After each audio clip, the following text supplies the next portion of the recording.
¿qué tal? ¿Cómo están? Gracias por estar acá en TVU. Somos los medios UDEC, una nueva y interesante entrevista. Y qué mejor, desde la perspectiva de género vamos a estar hablando de derecho ambiental, las proyecciones en este sentido, del mundo del derecho en particular. Y tenemos a una destacada visita que nos ayuda regularmente cuando estamos desarrollando notas, programas. Referencia obligada a la doctora Verónica Pía Delgado Schneider, abogada, profesora titular del Departamento de Derecho Económico de la Facultad de Ciencias Jurídicas y Sociales de acá, de la UDEC. Doctora, ¿qué tal? ¿Cómo está? Muy bien, y muchas gracias por la invitación, William. Doctora, vamos, ¿qué le parece con los orígenes? Vamos a estar tocando más adelante en el dato duro, el derecho ambiental, cómo ha ido avanzando, pero ¿de dónde nace el origen? ¿Por qué estudiar? ¿Por qué ligarse al mundo del derecho? Digamos que hay una fuerte influencia familiar. Sí, hay una fuerte influencia familiar porque fui muy feliz en mi infancia yendo todos los veranos a la casa de mis abuelos maternos y que eran hombres de campo, amantes de la naturaleza, que tenían vinculación con incluso los pueblos indígenas que vivían en el lugar cerca de Loncoche. Mi abuelo era de origen extranjero, pero se llevaba muy bien y comprendió desde temprano que había que cuidar y proteger a la naturaleza, y eso yo creo que me lo logró transmitir muy bien. Y cuando entré a Derecho, en Derecho no había nada de esto, nada, no se hablaba de la protección ambiental, pero sí yo podía tomar complementarios desde mechona, y todos los tomé o en literatura, que es algo que me gusta mucho, literatura hispanoamericana, por ejemplo, pero todos los demás fueron electivos en la Facultad de La Ballena, en Ciencias Biológicas, para la protección de las aguas, de la biodiversidad en general. O sea, ya me gustaba, eso es lo que quiero decir. Y precisamente en esto de los gustos, hay un viaje que marcó para usted. Italia, ¿en qué época fue? ¿Qué marcó en este sentido para usted profesionalmente ya? Bueno, viajamos en el año 98 a Roma, a la Universidad de Roma, Tor Vergata, a estudiar un magíster.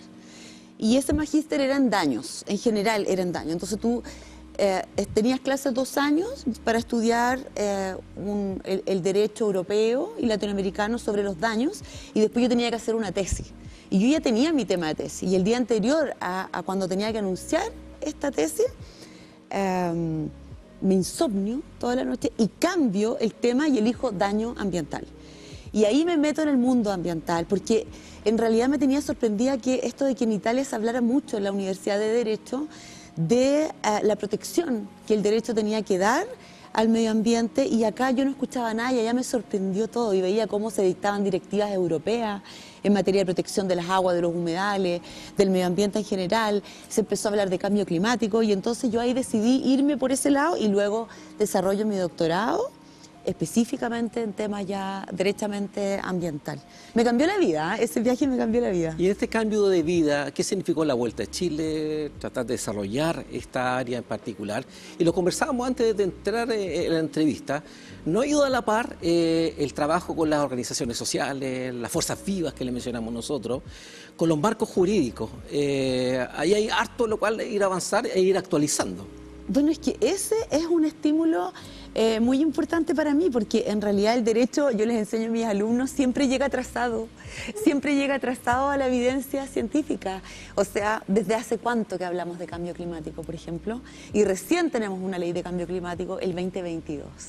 Entonces, es un desafío para mí el ver cómo los científicos empiezan a evidenciar falencias, cómo los movimientos sociales empiezan en Chile, por ejemplo, contra el proyecto de celulosa en Arauco, por la muerte de los cisnes, por la creación, por ejemplo, del proyecto hidroeléctrico más grande del mundo en su momento, que fue Hidroaicén, y empieza todo un movimiento social que quiso dar su voz en contra de ese tipo de proyectos.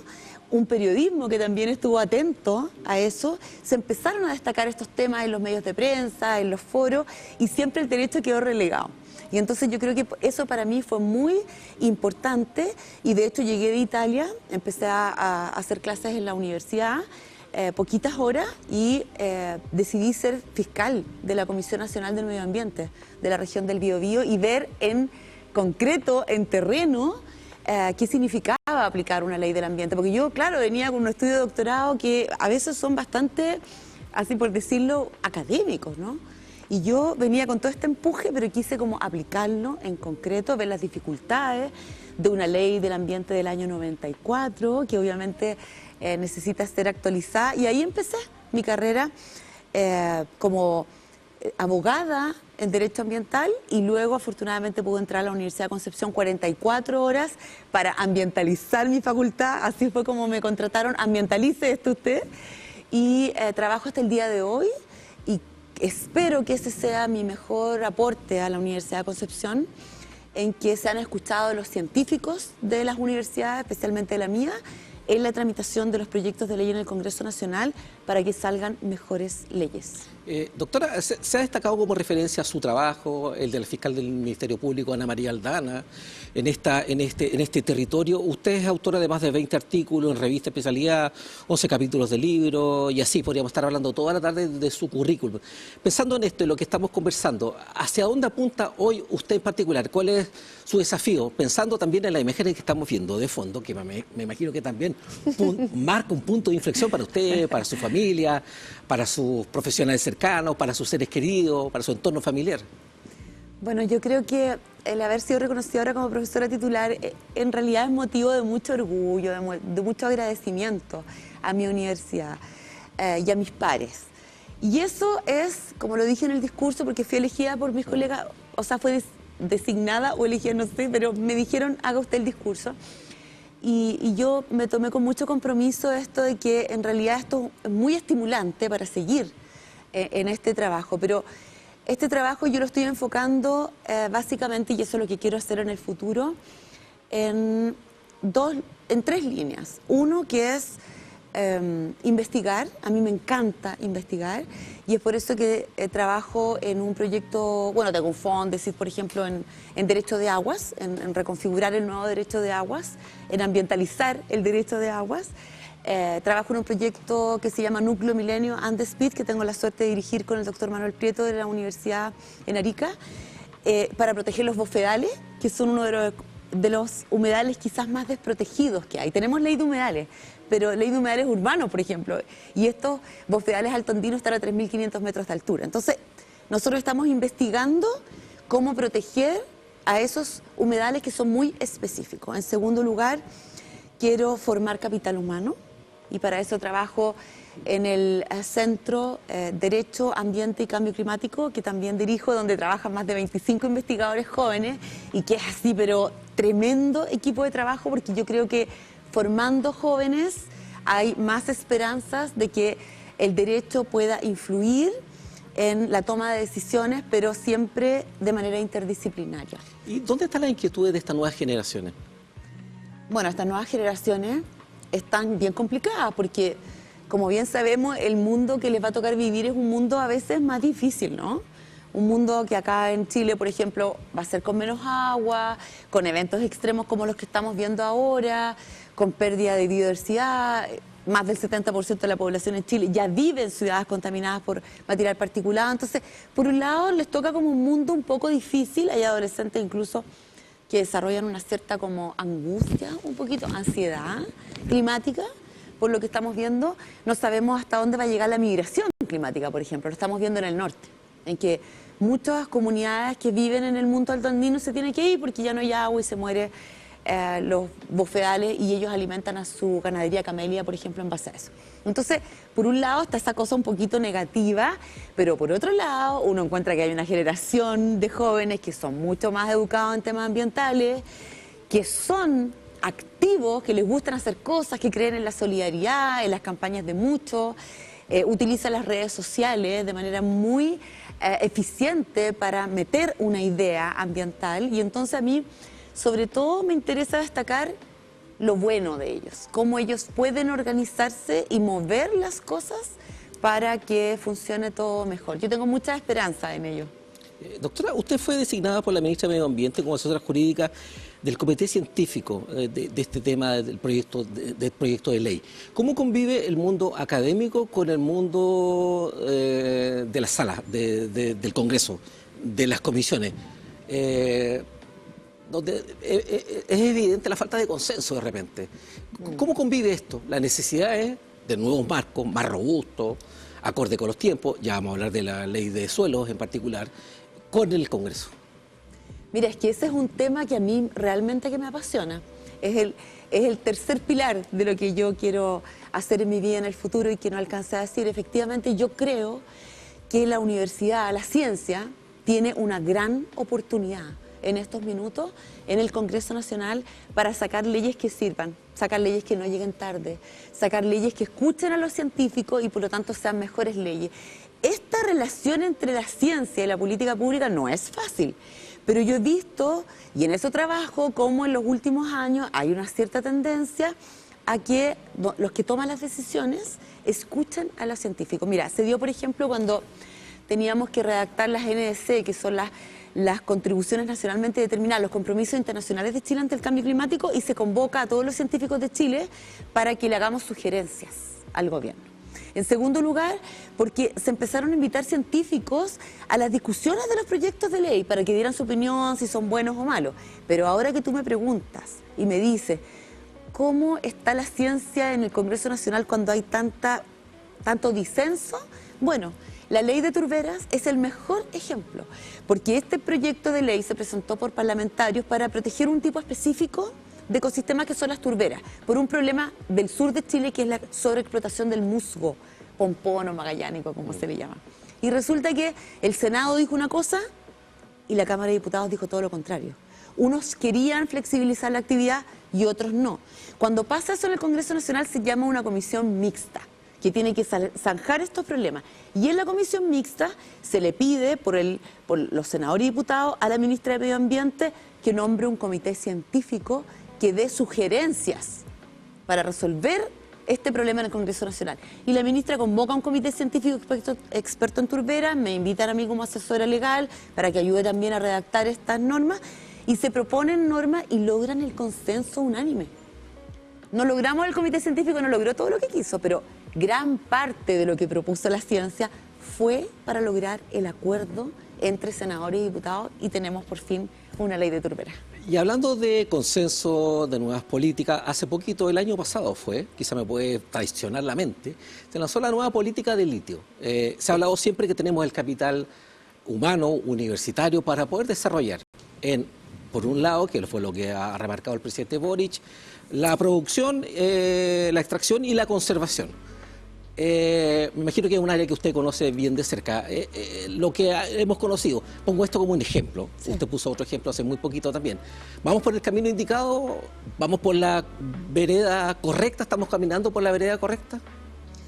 A nosotros nos cuesta tomar la vereda correcta, porque somos un país que lamentablemente depende de la sobreexplotación, o sea, depende de la explotación de los recursos naturales. No le ponemos mucha ciencia, mucha tecnología, mucha innovación y vendemos madera, vendemos minerales.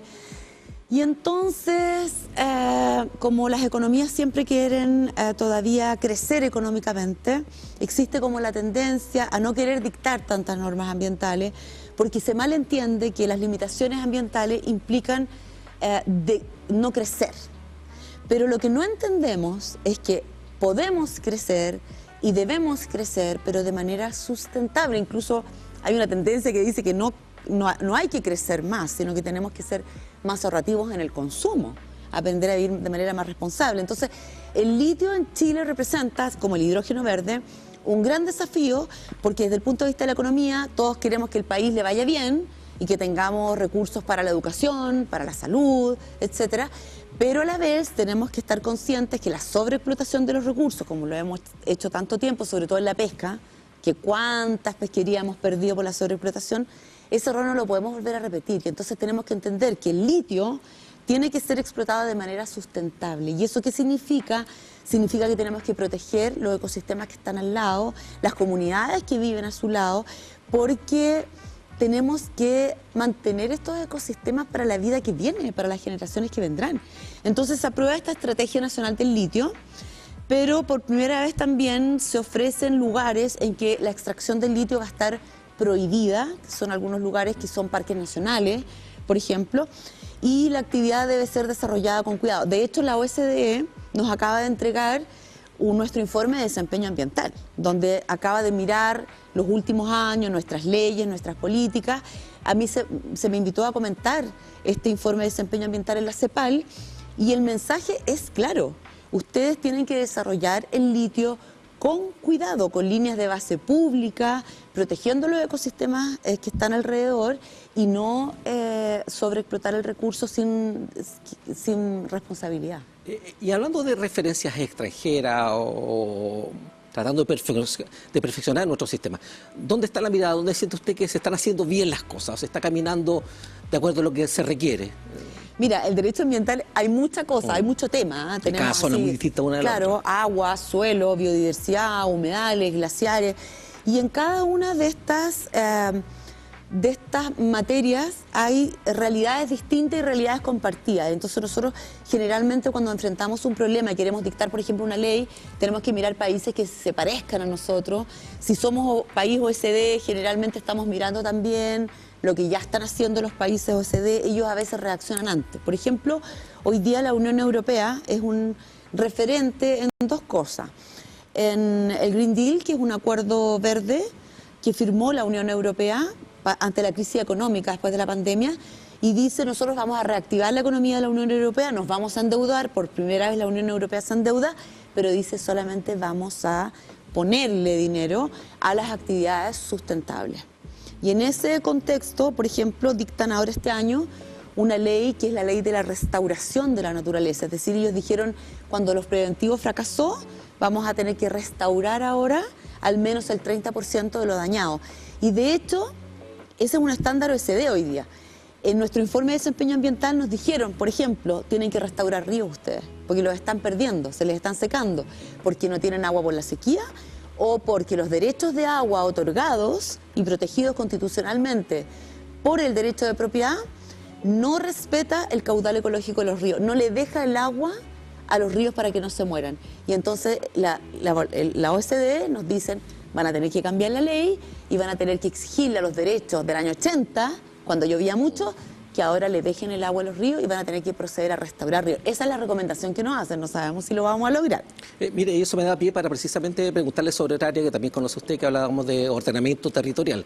Y bueno, lo que hemos tenido en coyunturas ligadas al tema de la meteorología, los crecimientos de repente desordenados, en las urbes, el cómo respetamos sitios tan sagrados, tan importantes como los humedales, amortiguadores de meteorología en este sentido. ¿Cómo vamos articulando los intereses de cada uno en pos de un bien mayor? Mire, yo siempre le enseño a mis alumnos que lamentablemente en Chile, por ejemplo, el agua y la tierra, les decía yo, el agua y la tierra están separados. O sea, hacemos ordenamiento territorial, o planificación territorial a través de los planes reguladores comunales o intercomunales y no miramos si hay agua. O cuán contaminada está el agua para darle agua a toda esta población, o el agua para distintas actividades productivas que la planificación territorial te va diciendo dónde van o no, por ejemplo, las industrias. Hay que mirar el agua. Y a la vez no tenemos planes de agua.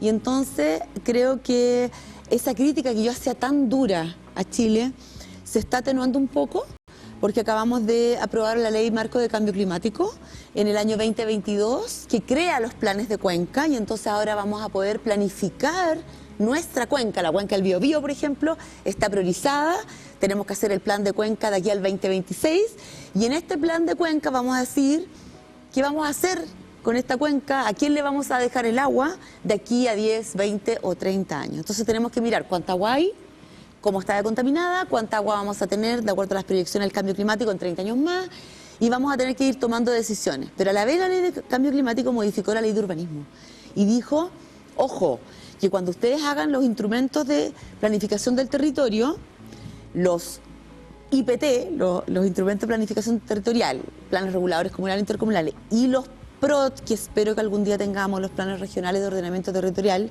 que rigen el suelo rural, dicen, es obligatorio que cuando ustedes planifiquen qué actividades van a ir y dónde, miren si hay agua y si no hay agua. Entonces, ¿Por qué? ¿Dónde está la respuesta al por qué? ¿Por qué no tenemos el marco ideal? ¿Por qué recién en esta época, 2020, quizás 2010, pensando en lo que significó el terremoto del tsunami, el marco jurídico, de penalización y cosas por el estilo, ¿Por qué recién ahora estamos intentando resolver esto? ¿Cuál es la razón?